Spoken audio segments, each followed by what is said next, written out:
Okay, welcome back. You've now finished the novel To Kill a Mockingbird. We're done. We made it through. It's a beautiful ending. I'm sure all of you cried many tears. All right, so this video, again, we're just talking about the important moments in these last two chapters. These last two chapters are specifically important for Scout's development. So we've seen Jem's pretty much his full character development arc. Now we get to see Scout's. So we'll work through some of these chapter questions, the relevant ones, and then I'll just give you a few of my own extra notes that you can probably use in an essay. Okay, so what insight is gained into Hectate's character? Well, first let's talk about what happened in chapter 30. So obviously Jem and Scout had been attacked by Bob Ewell. Bob Ewell ended up dead. Atticus was confused. He believed that Jem had stabbed Bob Ewell. But what we find out in chapter 30 is that actually it was Boo Radley who stabbed Bob Ewell to protect the children. So Hectate realizes this. He clues into this before Atticus does. And he recognizes that it would be a sin to drag Boo Radley, who's a recluse, who's a man who doesn't want to be out in the town. It would be a sin to drag him into the limelight, as he says on page 276. Okay, so what insight is gained into Hectate's character? Well, we realize that Hectate is, oh my goodness, Hectate is empathetic towards Boo Radley. Oh my goodness. There we go. And is more concerned with protecting him than, we'll say, than speaking the absolute truth. So in this case, he prioritizes, I guess, morality above justice, which can sometimes be the better thing to do. So we realize that Hectate is empathetic towards Boo Radley.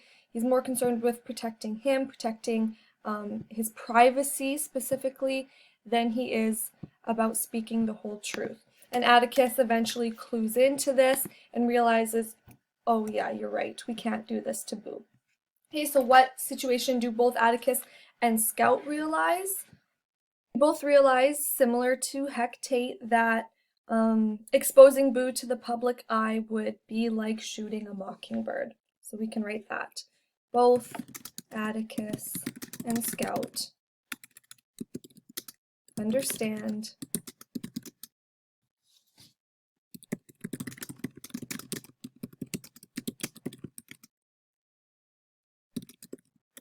would be, quote, sort of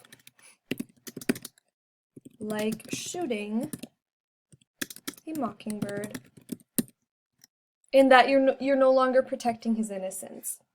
Okay.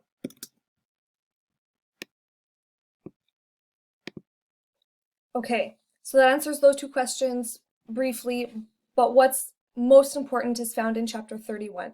And here's where we really see that the way in which Scout perceives Boo Radley is completely transformed from the way in which she first perceived him at the beginning of the novel.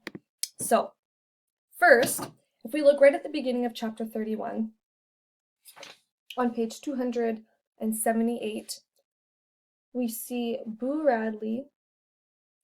He was still holding my hand, and he gave no sign of letting me go.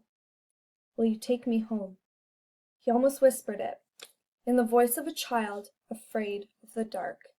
Okay, this is an interesting quote because it reveals, and I'm going to throw this under chapter 31, important notes and quotes. So, Boo specifically asks Scout to take him home.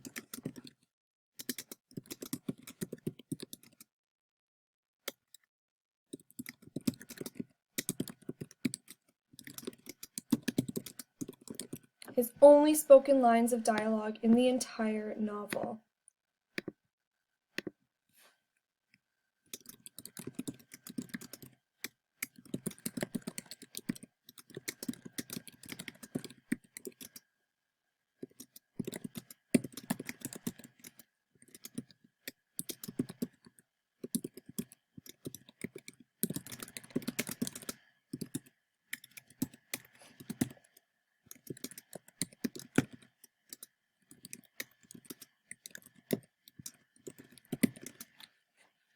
This is revealing in that it demonstrates that this character, who's been a constant source of fear for so many of the townspeople, including Jem and Scout, is actually quite fearful himself.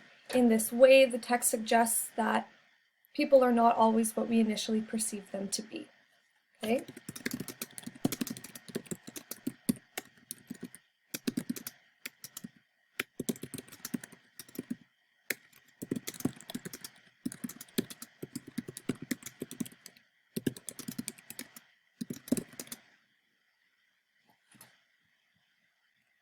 Now here's the most important part, and I'm going to scroll up to the first question. We can answer it here.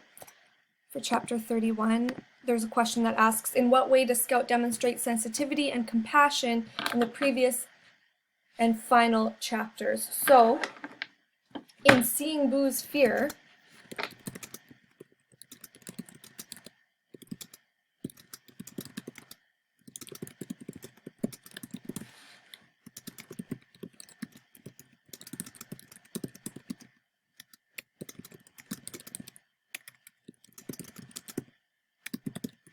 Scout is put in the position of wanting to protect him and his dignity from the rest of the town.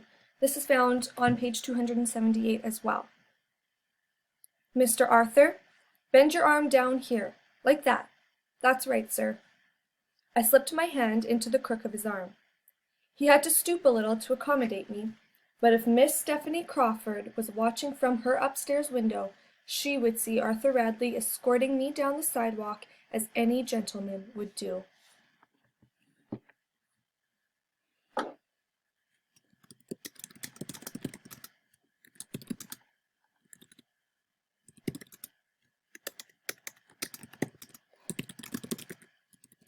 So she essentially shows Boo how to walk her down the street like a gentleman with his arm out, so she can link her arm into his, in a way to protect his dignity from spying neighbors.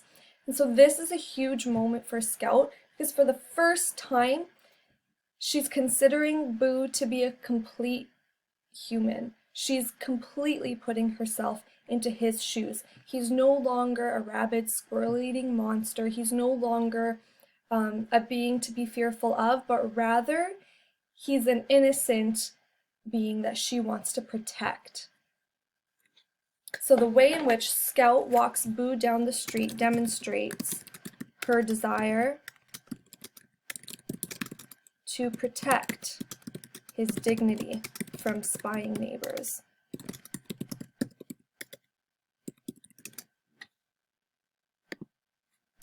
And then, of course, we can go on to explain how this is significant. This is significant as it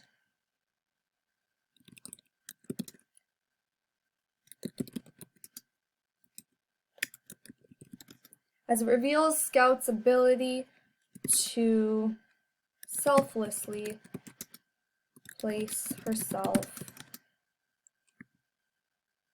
in another's skin, we'll say, rather than shoes, because this is the metaphor that Atticus uses early on in the book. So I'm just going to essentially just put my thoughts into specific words. So in protecting Boo's dignity and empathizing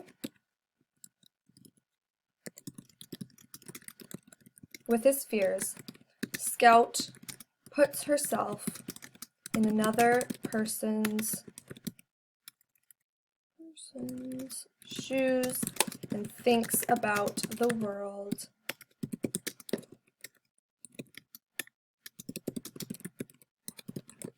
from their perspective, just as Atticus instructed her,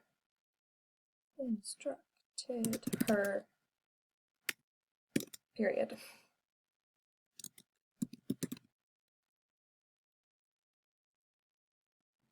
And then if we want to bring this in at the very end of the novel, Atticus says something beautiful. When Scout says, on page 281,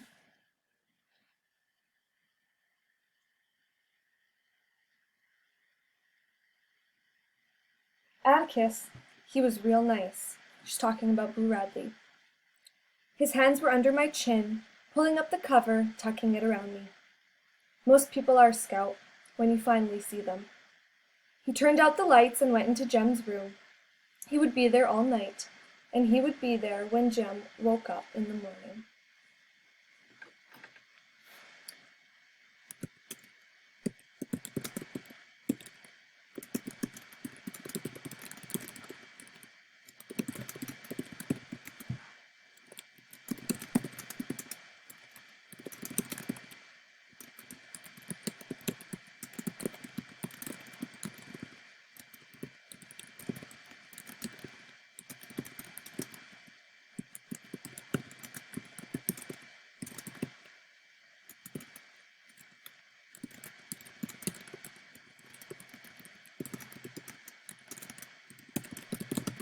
So Atticus's final lines, that most people are nice when you finally see them for who they are, underscores Scout's maturation. Underscores just means it highlights Scout's maturation process from a child who was irrationally afraid of Boo to an adult capable of seeing him as a human being.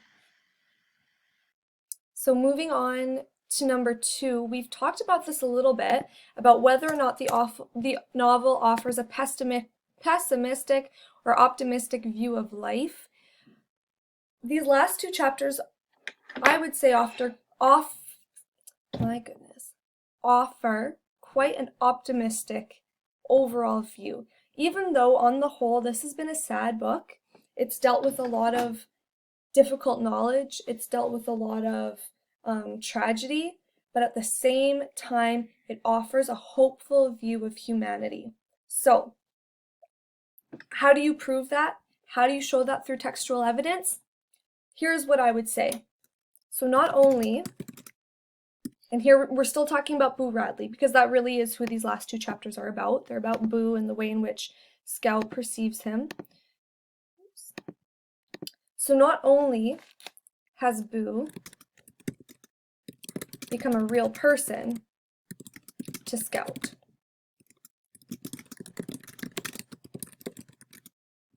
but in saving the children's lives, he has also provided concrete proof that goodness exists in powerful and unexpected forms, just as evil does.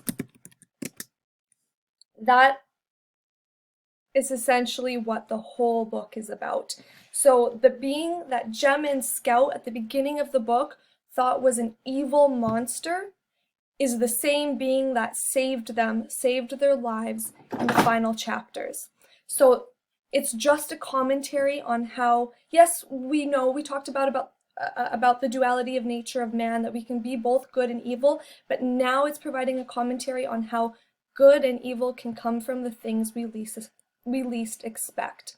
The being in the beginning of the book that the children thought was the most evil turned out to be the most innocent being that there is, and also the man who saved their lives.